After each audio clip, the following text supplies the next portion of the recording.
Look at her, acting all innocent. Amanda's voice cut through the silence at our weekly family dinner. While precious family heirlooms keep disappearing whenever she visits, my sister-in-law's accusation hung heavy in the air as all eyes turned to me. My name is Eleanor Mitchell, and at 34, I found myself the target of a calculated campaign to destroy my reputation within my husband's close-knit family. It started small. A missing silver spoon here, a vintage brooch there. Items that had been in the family for generations began vanishing from my mother-in-law's carefully curated collection. "I don't know what you're talking about," I said quietly, gripping my napkin under the table. My husband James sat beside me, his face a mask of confusion as he looked between his sister and me. "The Victorian necklace disappeared right after you helped Mom organize her jewelry box," Amanda continued, her perfectly manicured finger pointing at me accusingly. "And now Grandma Rose's music box is gone too. Quite a coincidence, don't you think?" I felt my mother-in-law Margaret's disappointed gaze boring into me. Over the past 5 years, I'd worked hard to build a relationship with her, to prove I was worthy of her only son. Now, with each of Amanda's words, I could see that relationship crumbling. "That's ridiculous," James started, but Amanda wasn't finished. "Is it, James? Haven't you noticed how our family pieces keep vanishing whenever your wife is around? She probably sells them online. Have you checked her browsing history?" The suggestion that I would steal from my own family made my blood boil. But before I could defend myself, Margaret spoke up. "The emerald earrings my mother left me disappeared last month," she said softly, her voice trembling. "Right after Eleanor helped me clean the master bedroom." I stared at her in disbelief. "Margaret, I would never." "Show us your phone," Amanda demanded, standing up. "Let's see your selling history right now." "I don't have to prove anything to you," I replied, my voice steady despite my racing heart. "I haven't taken anything." "See?" Amanda's triumphant smile made my stomach turn. She won't even defend herself. Guilt written all over her face. The next few weeks were a nightmare. Amanda's accusations spread through the family like wildfire. Cousins stopped inviting us to gatherings. Aunts clutched their purses tighter when I walked by. Even James's father, normally my strongest supporter, began giving me doubtful looks. James tried to stand by me, but I could see the seed of doubt Amanda had planted growing in his mind. "Maybe if you just let them check your phone," he suggested one evening, just to clear the air. I shouldn't have to prove my innocence, I snapped, hurt that he would even consider his sister's accusations. "I'm your wife, James. Don't you know me at all?" The final straw came during the preparation for the annual family reunion. Margaret called to tell me it might be better if I didn't attend this year. Her voice was apologetic but firm. "Some family members are uncomfortable having their valuables around you," she explained. "I'm sure you understand." I sat in my car after that call, tears streaming down my face. 5 years of building relationships, of trying to fit into this family, destroyed by Amanda's lies. But why? What did she gain from all this? The answer came unexpectedly one rainy Tuesday. I was driving home from work when I took a wrong turn, ending up in an unfamiliar industrial area. As I turned around in a storage facility's parking lot, something caught my eye. Amanda's distinctive red Mercedes parked near one of the units. I pulled into a spot, watching as my sister-in-law struggled with several large boxes. She was dressed in her usual designer outfit, looking out of place among the rows of storage units. Something about her secretive behavior set off alarm bells in my mind. Making sure she couldn't see me, I waited until she left before approaching the unit. The padlock was new, the unit number matching the one written on the box she'd been carrying. I took several photos with my phone, including close-ups of the unit number and Amanda's car leaving the facility.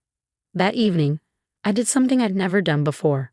I started digging into Amanda's life. Social media posts, public records, anything I could find. What emerged was a pattern I hadn't noticed before. Every time she accused me of stealing something, she posted cryptic messages about new treasures and vintage finds on her private Instagram account. I hired a private investigator, Sarah Maxwell, who specialized in family disputes. "Classic projection," she said after hearing my story. "She's accusing you of exactly what she's doing herself. But we need proof." "The storage unit," I suggested. "Everything has to be there." Sarah nodded, already typing on her laptop. "Leave it to me. I'll get the evidence you need." A week later, Sarah called with news that made my heart race. "I've got it," she said, her voice excited. "The unit's registered under her maiden name. I've documented multiple visits, always carrying boxes in, never out. And here's the kicker, she's behind on payments. The facility is planning to auction the unit next month." I gripped my phone tighter, a plan forming in my mind. "Can you find out exactly when?" "Already did," Sarah replied. "July 15th. Want me to make sure your family knows about it?" I thought about Margaret's disappointed face, about James's wavering trust, about Amanda's smug accusations. "No," I said finally. "I have a better idea. Let them find out when the unit opens." For the first time in months, I felt hope replacing the hurt and anger. Amanda had spent so long weaving her web of lies, she'd forgotten one crucial thing. The truth always finds its way out. As I hung up the phone, I couldn't help but smile. July 15th couldn't come soon enough. The next few weeks were a careful dance of patience and preparation. Sarah kept me updated on Amanda's movements while I maintained my distance from the family, playing the role of the shamed outcast perfectly. Every time Amanda visited her storage unit, Sarah documented it with photos and videos. During one of our coffee meetings, Sarah showed me something interesting. "Look at this," she said, sliding her tablet across the table. I ran a background check on Amanda's finances. She's been making regular payments to multiple storage facilities across the city. My eyebrows shot up as I scrolled through the documents.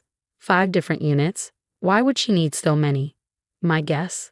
Sarah leaned forward, lowering her voice. "She's not just stealing from your family. This could be a pattern going back years." The revelation hit me like a thunderbolt. I remembered holiday gatherings at friends' homes where Amanda had helped organize, only to hear later about missing items. Even her ex-husband's family had mentioned disappearing heirlooms after their divorce. "She's a collector," I breathed, finally understanding. "She's not selling anything. She's keeping it all." Sarah nodded grimly. "It's more common than you'd think. Some people become obsessed with possessing family heirlooms, especially if they feel entitled to them." A memory surfaced. Amanda's face when Margaret had shown me her mother's jewelry collection for the first time. The barely concealed rage when Margaret mentioned leaving certain pieces to me in her will. She can't stand that I might inherit anything, I realized. This whole thing isn't just about stealing. It's about making sure I'm cut out of the family entirely.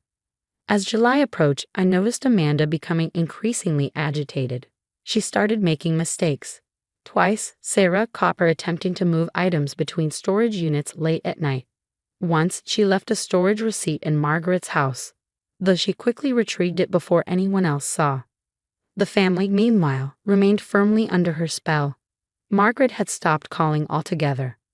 James's father avoided eye contact at chance meetings in town. Even James seemed distant, spending more time at work and less time at home. One evening, I found him staring at old family photos. "I just don't understand," he muttered, more to himself than to me. "You've always loved my family, treasured their history. Why would you do this?" I wanted to tell him everything, to show him Sarah's evidence, but I knew he needed to see the truth for himself. Instead, I simply said, "Sometimes things aren't what they seem," and left him to his thoughts. 2 weeks before the auction, Amanda made her biggest mistake.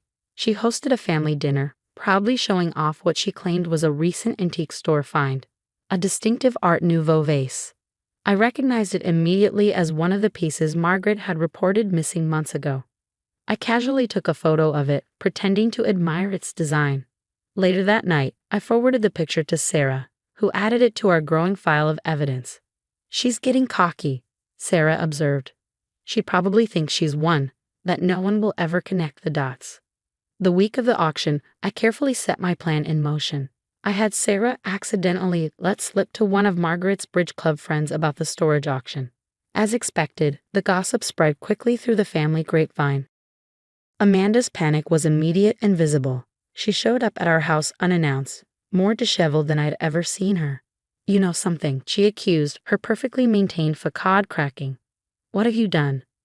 I met her gaze calmly. "I haven't done anything, Amanda. Isn't that what you've been telling everyone?" She left in a fury, her tires screeching on our driveway. Within hours, my phone was buzzing with messages from family members. Amanda had apparently gone on a rampage, accusing me of setting her up, of plotting against her. Her hysteria only served to make people curious about what could be in that storage unit. The day before the auction, James finally broke his silence.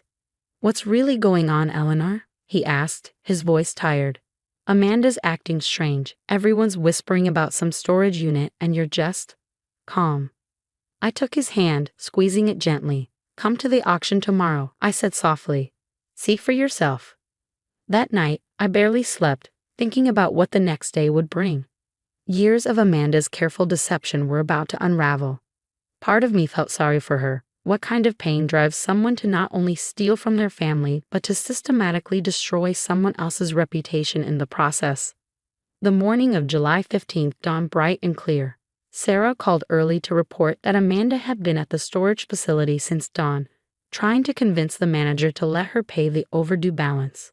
Unfortunately for her, the auction had already been legally advertised and couldn't be canceled. I arrived early, parking where I could see the unit but remain relatively unnoticed. One by one, family members began to arrive. Margaret and her husband came first, then various aunts and uncles. James arrived alone, standing apart from the others, his face tense with anticipation. Amanda showed up last, her designer clothes wrinkled, her hair uncombed. When she saw the gathered family, she froze, her face draining of color. "What are you all doing here?" she demanded, her voice shrill. "This is private property." "Not anymore," the facility manager announced, stepping forward with his keys. "Unit 247 is up for auction due to non-payment. Standard procedure is to inventory the contents before bidding begins." As he moved toward the unit, Amanda made a desperate lunge for him. "You can't. Those things are mine. I just need more time to pay." Two security guards gently but firmly held her back as the manager unlocked the door. The metal rattled as he lifted it, revealing what lay within. The silence that followed was deafening. There, carefully arranged on industrial shelving, sat every single stolen heirloom from the past year. Margaret's emerald earrings, Grandma Rose's music box, the Victorian necklace, even the Art Nouveau vase Amanda had tried to pass off as a recent purchase. But that wasn't all. The unit was packed with items I'd never seen before, each tagged and dated. Family treasures going back years, all meticulously organized and documented in Amanda's own handwriting. Margaret's sob broke the silence. "My mother's wedding china," she whispered, stepping forward. "You told me the movers broke it during the last house move." The dam had broken. Family members began calling out items they thought lost forever, each revelation adding to the growing horror of Amanda's deception. I stood back, watching as years of careful lies crumbled around my sister-in-law. James moved to stand beside me, his hand finding mine. "I'm so sorry," he whispered. "I should have believed you." Amanda, seeing her carefully constructed world falling apart, did the only thing she could think of. She ran. The aftermath of the storage unit revelation was like watching dominoes fall in slow motion. As Amanda fled the scene, Margaret sank to her knees among her recovered treasures, tears streaming down her face as she cradled her mother's china. Family members moved through the unit in stunned silence, identifying pieces they thought lost forever. The facility manager, witnessing the unfolding drama, agreed to postpone the auction after James explained the situation. Sarah appeared with documentation proving the item's rightful ownership, and slowly, methodically, we began the process of returning everything to its proper place. "There's so much here," Margaret whispered, as we carefully wrapped each piece. "Not just our things, but items I don't recognize." She held up an antique silver frame. "This belongs to the Hendersons. They were our neighbors 5 years ago." The revelation that Amanda's theft extended beyond family opened another chapter of complications. Sarah helped compile a comprehensive inventory, and the police became involved. Detective Wilson, a compassionate officer specializing in family crimes, took charge of the case. "This is more common than you'd think," she explained as we documented each item. "Sometimes it's about money, but more often it's about control and possession.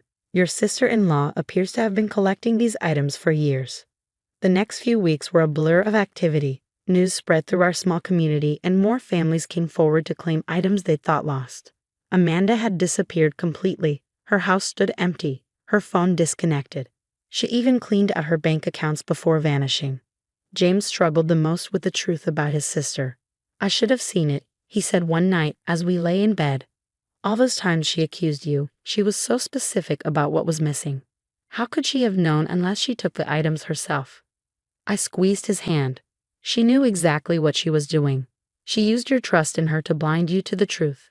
The family's attitude toward me shifted dramatically. Apologies poured in, along with invitations to dinners and events. Margaret, in particular, seemed determined to make amends. She invited me to lunch one afternoon, just the two of us. I failed you, she said, her eyes welling with tears. I let Amanda manipulate me into doubting someone who has only ever shown love for this family. Can you ever forgive me? I reached across the table and took her hand.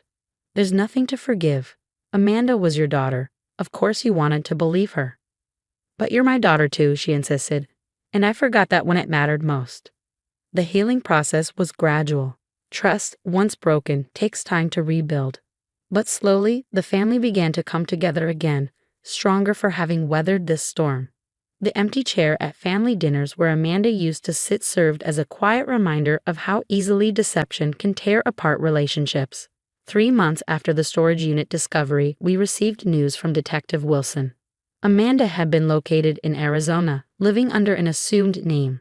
She'd been caught trying to talk her way into an elderly couple's home, claiming to be their long-lost granddaughter. The family had to decide whether to press charges. It was Margaret who made the final decision. She needs help, she said firmly, not just punishment. This isn't normal behavior. The court agreed. Amanda was charged but offered a plea deal that included mandatory psychiatric treatment. The evaluation revealed what some had suspected. She suffered from a severe mental disorder that manifested in compulsive collecting and manipulation. When I finally saw her again in the courthouse, she looked smaller somehow. The designer clothes and perfect makeup were gone, replaced by a simple outfit and tired eyes. I'm sorry, she said quietly, not quite meeting my gaze. I convinced myself you were the enemy, that you were trying to take my place in the family. It made stealing seem justified. I nodded, not quite ready to forgive but understanding better now. I hope you get the help you need, Amanda. The resolution wasn't as neat as in fairy tales. Amanda began treatment, but rebuilding trust would take years, if it ever happened at all. The family learned to be more open with each other, to question assumptions and communicate better. Margaret insisted on making changes to her will, establishing a clear system for family heirlooms to prevent future conflicts. She also started a tradition of monthly family meetings where concerns could be aired openly. 1 year after the storage unit revelation, we gathered for Thanksgiving. The dining room gleamed with recovered silver and china, each piece carrying a story of loss and recovery. As I helped Margaret set the table, she paused, holding Grandma Rose's gravy boat. You know, she said thoughtfully, sometimes good things come from bad situations. This whole ordeal taught me what really matters. It's not the things we inherit that make us family. It's how we treat each other. I smiled, remembering the dark days when I felt so alone. We're stronger now, I agreed, more honest with each other. James came up behind us, wrapping an arm around my waist. And more appreciative of what we have, he added, kissing my cheek. Amanda's empty chair remained at the table, but now it represented hope rather than loss. Hope that with help and time, even the deepest wounds could heal. Later that evening, as the family lingered over dessert, sharing stories and laughter, I caught Margaret watching me with tears in her eyes. What's wrong? I asked softly. She shook her head, smiling through her tears. Nothing's wrong. I was just thinking about how close we came to losing you because we couldn't see the truth. Promise me something, Eleanor. Anything. Never let anyone make you doubt your place in this family again. You're not just my son's wife. You're my daughter, and you always will be. I hugged her tightly, feeling the last pieces of hurt melt away.